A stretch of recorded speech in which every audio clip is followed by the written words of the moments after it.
Hi drivers, Paul Taylor here from Truckers Justice Center, and I want to talk to you about a case, a very old Supreme Court case that has impacted trucking and transportation for almost 200 years.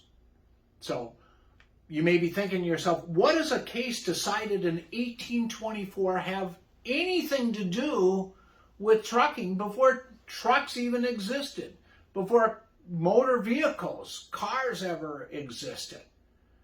Well, it does. It's a case that affects how trucking is regulated today. So the case is called Gibbons versus Ogden.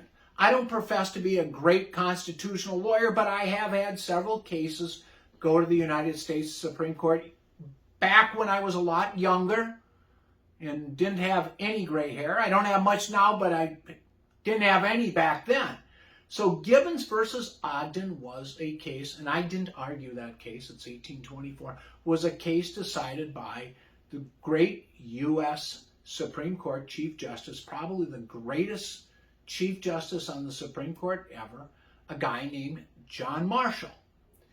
And Gibbons versus Ogden defined what is the scope of the Congress's authority to regulate interstate commerce. So Article 1, Section 8 of the United States Constitution, Article 1 is what gives authority to the Congress. Article 3 gives authority to the courts. And Article 2 is what defines the scope of power of the executive branch, the president and all the sub-branches of the government.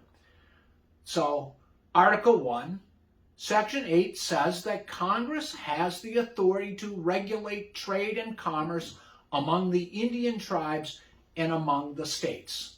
Now, mind you, there wasn't an interstate highway system then. There wasn't air travel. There wasn't a lot of trade among the states or people of citizens of different states.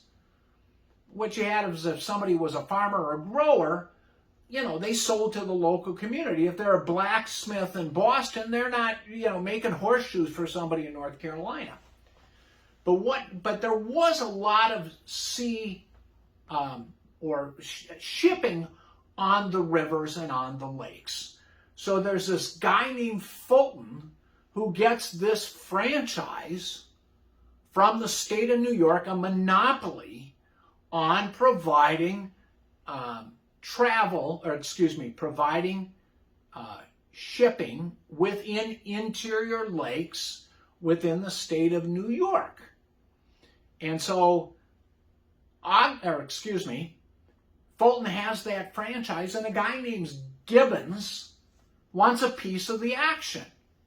And New York said, oh, no, Fulton's got this exclusive franchise, and Fulton gets to, let people sort of operate under his operating authority, we would call it today.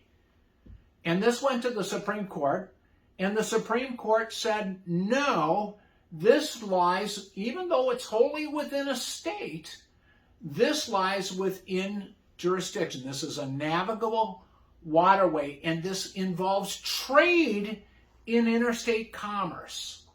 So what happens is, all of a sudden, Fulton loses monopoly, and the Supreme Court said, no, this is something our founding fathers, in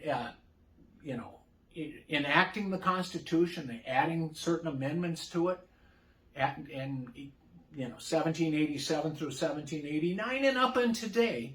But this is the actual founders when they, after independence, and people think we had a constitution right away. No, that came in later. We had what were called the Articles of Confederation.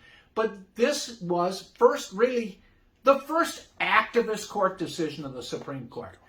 So it gave Congress broad authority that today really leads up to where the question is, where does the FMCSA's authority come from? Where does the federal government's authority come from to deal with interstate trucking, even if it's solely within a state, because it's interstate commerce? And it goes back to Article 1, Section 8 of the Constitution, and Fulton, the steamship operator, and the case Gibbons versus Ogden. This is power that's vested with the Congress, and they pass laws would enact agencies which allow agencies such as FMCSA to enact rules. It matters to you today. Thanks for watching.